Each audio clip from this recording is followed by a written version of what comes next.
Assalamualaikum to all of our panelists. I am Amira binti Muhammad Yusof that will be your moderator for forum discussion today. So we will discuss regarding on the effectiveness of online distance learning or known as ODL. As we all are concerned about the effectiveness of online distance learning, since many of us have our own experience with online distance learning.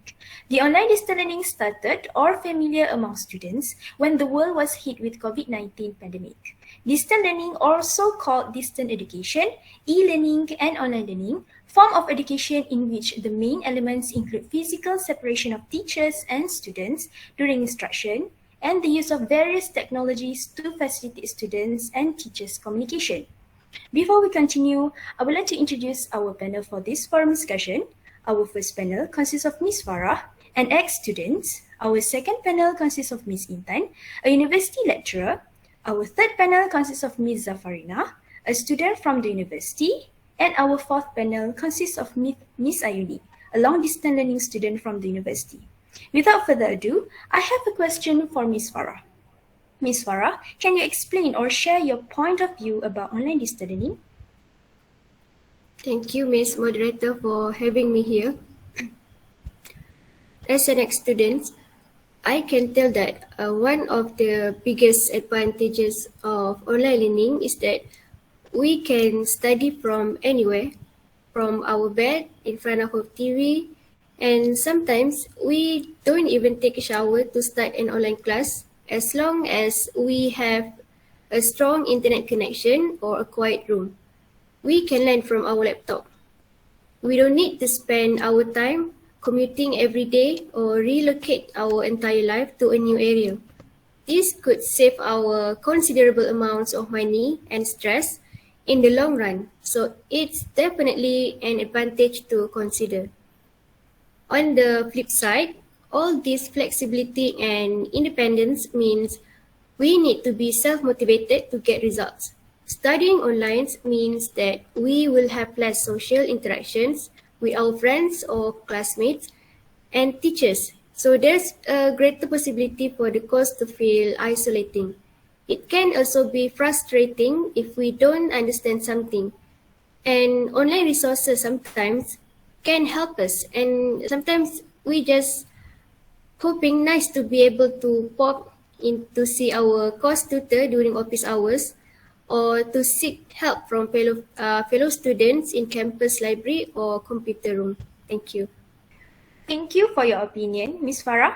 Next, I would like to ask Ms. Intan, as someone who already have experience with online distance learning, what is your opinion about this issue? Assalamualaikum. And first of all, I would like to thank the moderator for inviting me to this forum. My name is Intan Hazwani binti Johari, a lecturer of a university in Malaysia and now still being a lecturer but in other condition, which is the lecturer session using the online platform. As you know, now this measure has affected by one of the dangerous virus, which is the COVID-19 that has affected a lot of the sectors such as the education.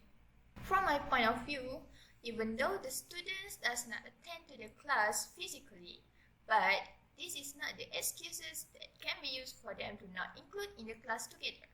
The technologies in nowadays are super fantastic, since the teaching and learning process could be done as well as the online classes where students still attend to the class but in an online condition. As a lecturer, this optional is one of the good things that must be done since the education still need to be continued even though the pandemic has affected the student. There are lots of ways that could be used the online platform to make the teaching and learning process continue, such as the Google Meets, Microsoft Teams, and also the Zoom platform to be used to replace the classes, as well as the Google Classroom, Teams, or for the classes file, or also assign the assignment. As we know, nowadays technologies are beyond from our thinking, and lots of benefit can be gained from it. That's what I think about online distance learning. Thank you, Ms. Intan. It's such a good point of view. Next, since our topic today is about the effectiveness of online distance learning, what do you think about the cons of online distance learning, Ms. Zafarina? Thank you, moderator. Assalamualaikum and greetings. My name is Nur Zafarina binti Muhammad Farizal. I'm a student in one of University of Malaysia. Well, while countries are at different point in their COVID-19 infection rate, worldwide there are currently more than 1.2 billion children in 186 countries affected by the school closure due to the pandemic. With this sudden shift away from the classroom in many parts of the globe, some are wondering whether the adoption of online learning will continue to persist post-pandemic and how such an effective impact will do the worldwide education market. In that way, I could say that there are several cons by having the online distancing learning, which is some students without reliable internet access and technology struggle to participate in this digital learning.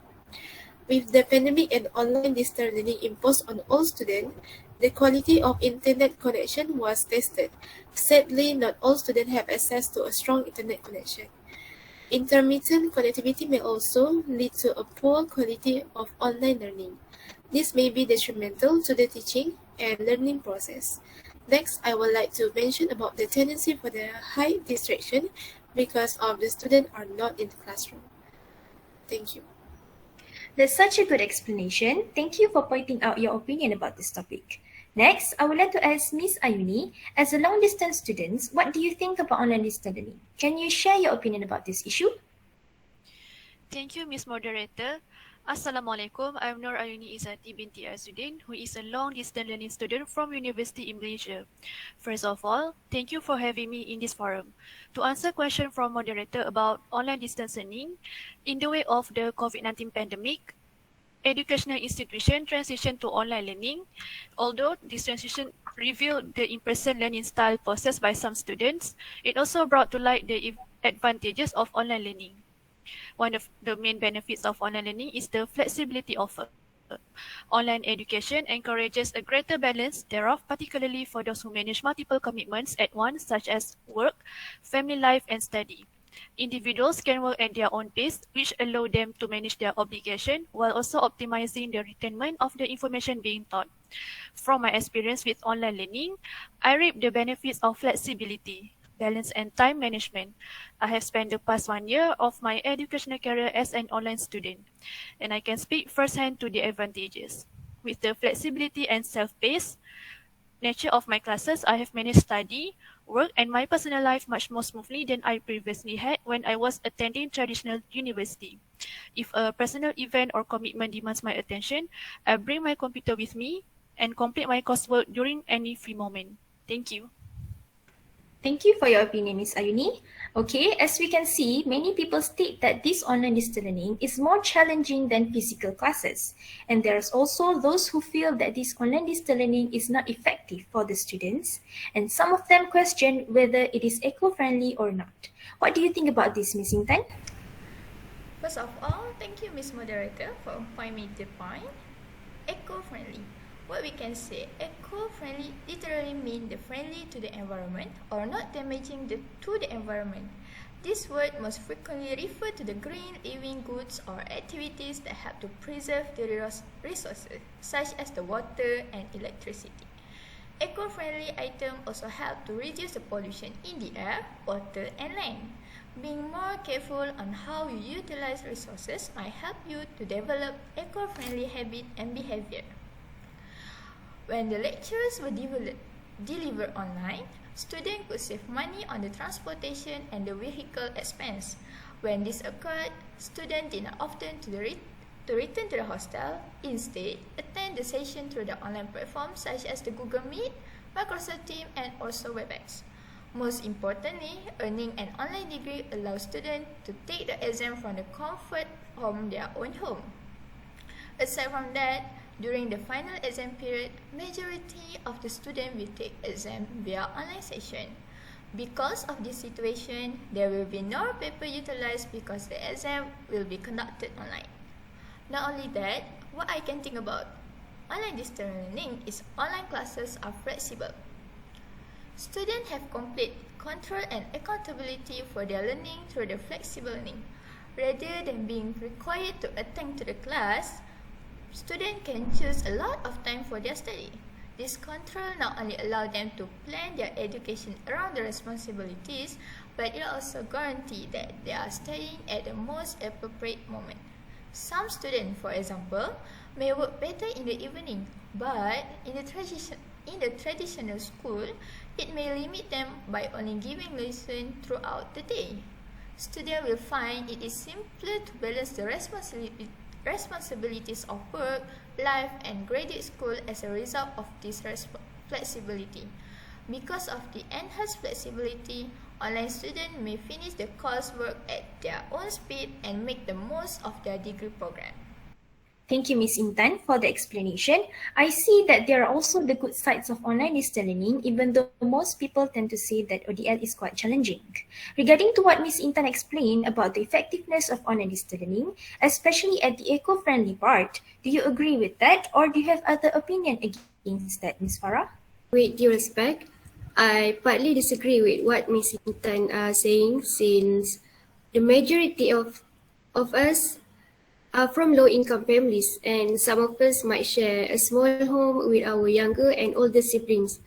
Therefore, some of us lack of separate spaces or bedrooms that would be suitable for online learning environment. Since that, we need to find a space outside of the house to get away from all noises and disturbance. Apart from that, lacking learning references and materials becomes a worry too, since we are used to depending on hard copy references libraries and handouts by our lecturers. It could be because we as students are highly dependent on face-to-face contact with lecturers for any academic related matters and our inexperience in distance learning. Thank you. Sorry to interrupt Ms. Farah's point of view, but what I can say is students must manage their stress friendly. Lot of the research came out with the step to overcome their stress. What we can see, most of the students stress and these stress have a negative impact to their health, happiness, and also academic. Many students feel a sense of needing to relieve their stress, but with all of the activities and responsibilities that fill a student's schedule, it's sometimes difficult to find the time to try a new stress reliever to help distress their stress. Students are known for not getting enough sleep due to their hectic schedule.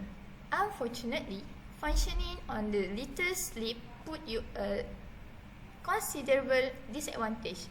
You are less productive, learning is more difficult, and you might even to be hesitant behind the wheel. The main point here is students need to get enough sleep to overcome their stress. If you want to perform well in your studies, you should give a plenty of time to focus on your body, and you can spare yourself a lot of worry if you prepare ahead of time. Setting up a study regimen, dividing down your own studies and also to a smaller point, and other time management skills are required to perform well during your study. Thank you.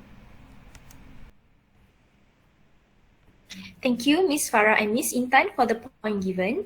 Next, is there any argument or opinion that you want to add, Ms. Zafarina? Yes.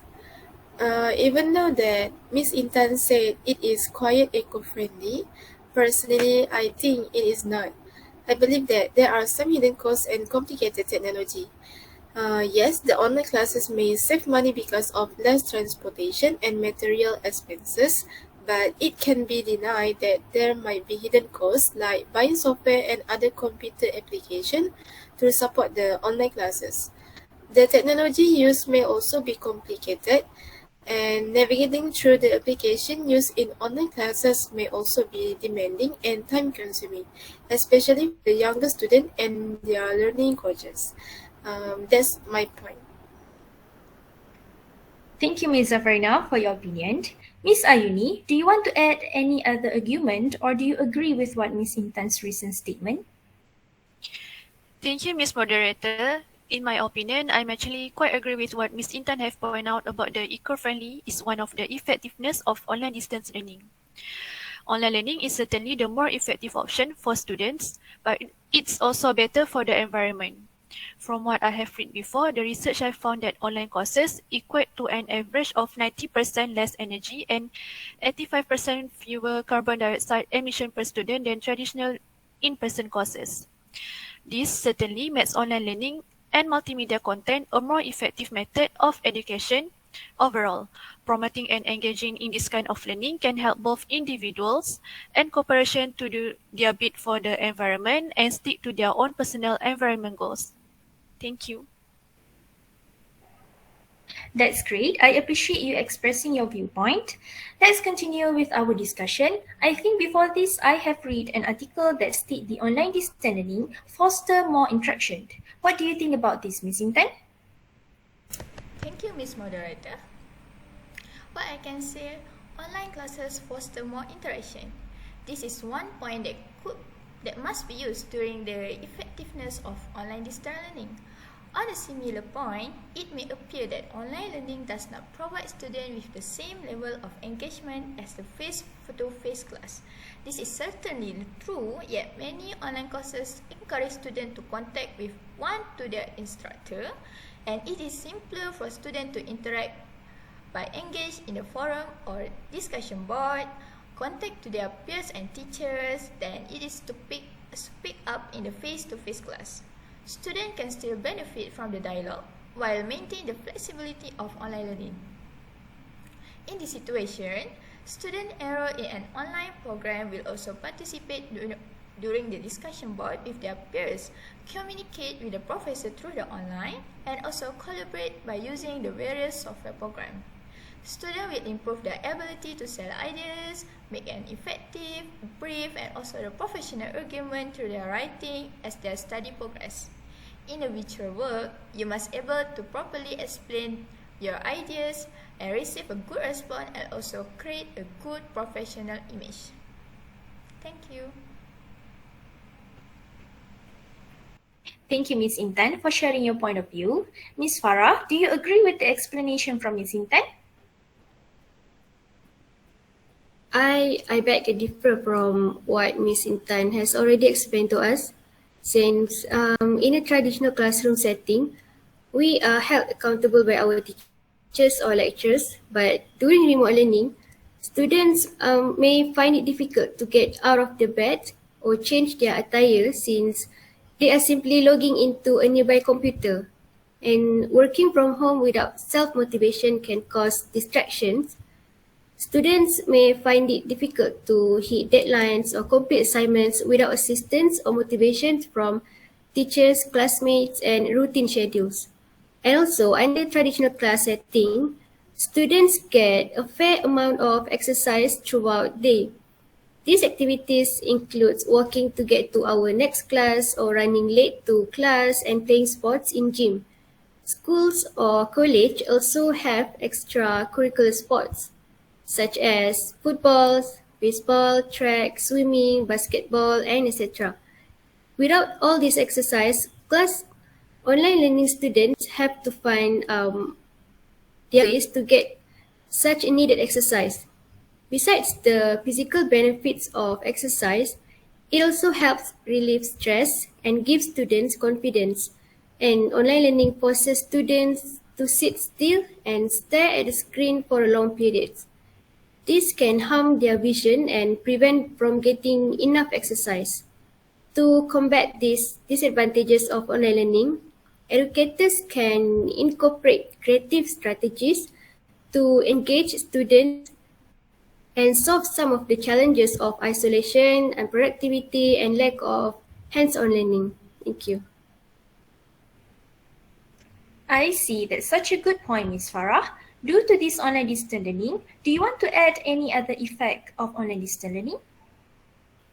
Yes, I always have my own opinion about ODL, where it is particularly crucial for students who do not reside in large cities, especially those who live in rural areas, where network infrastructure and accessibility may serve as additional determining elements for a successful ODL instructional involvements. And slow internet speeds hinder learning because they make it impossible for students to participate fully in live video classes, since some part of Malaysia experience poor internet connection due to geographical area. Thank you.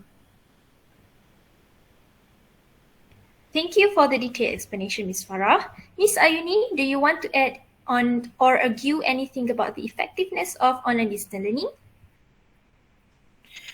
Yes, Ms. Moderator, I do have something to add.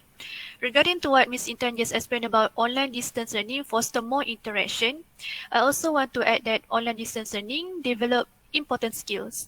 Studying online requires certain skills such as self-discipline, self-motivation, and communication. When you are an online learner, you will find that you will quickly hone and develop these skills which are important for the workplace. For example, you will need to communicate whether verbally or written with your lecturer and peers regularly. This will sharpen your communication skills. You will also need to motivate yourself to complete an online course and turn in your online assignment, as there is much less hand-holding in online courses compared to in-person ones. Unlike face-to-face setups where it can be hard to offer critical comments, an online environment gives one more time to really study the modules and make considered comments. Other than that, I also think that online distance learning can accommodate students with special needs. Accommodation for students with physical disabilities when commuting and moving from class to class is an issue. More accessible solutions like tools for the hearing impaired and an option to pause, rewind, or slow down lecture videos is very helpful for them. That's all from me. Along what has Ms. Farah said, that all the online distance learning does not create a conducive environment. But in my point of view, online distance learning students could create their own conducive environment. It takes a lot of discipline and effort to succeed in an online learning environment. Students in online course must adhere to a course schedule and complete their weekly chores and assignments. As a result, solid time management and the study ability are required for online learning. Establish the guideline from the teacher to contact with their learners and parents in a critical component of a helpful online program. According to the standard of learner and parent support, which are included in the National Standard of Quality Online Program, some examples include the monthly communication to the parent and student, weekly pacing chart, a student information system that allows parents to view the student data, or any information about the course pacing guide. One of the ways that can be done is have everything you need. Prepare everything you need for the class ahead of the time. Check your computer, earbuds, microphone are all operate correctly. If you are taking a new class, try to find out if you need to install any software or apps such as a PDF, Adobe, or any software, and also the stationery, reference material, and don't forget to drink a lot of water. This should always to be within the arm reach to avoid the scrambling for them. Most essential, you should ensure that you have an adequate room to accomplish your task without being overwhelmed. Thank you. That's great. Thank you for the statement shared by Ms. Ayuni and the counter-argument point by Ms. Intan. Move on to the last question. Is there any other argument or opinion from Ms. Zafarina? As I mentioned earlier, students are not in the classroom and are in the comfort of their homes, and distraction can't be avoided. They may be torn between classes and the desire to listen to music, sleep, or do something else. This can result in poor performance of the students. This challenges teachers to make their lesson engaging to motivate their students to focus on the lesson. Even though they had a flexible class, they can be apart from this distraction. Thus, teacher must also remind the student to be responsible and always be mindful of the time they spend in front of their screen and to take a break. Also, because of the synchronous classes and tasks, parents and teachers as well are challenged to remind their students to consider physical activities in between to maintain their health and wellness. Thank you. Thank you, Ms. Zafarina. Well, our time together is about to come to an end. We wish to share a lot of other questions and arguments with the audience. As a result, I'll say in a closing that I think online distance learning is a good example of how technology can advance higher education. We cannot dispute that online distance learning has taught us to explore the most cutting-edge technologies in the 21st century. Thank you for everyone who participated in today's forum.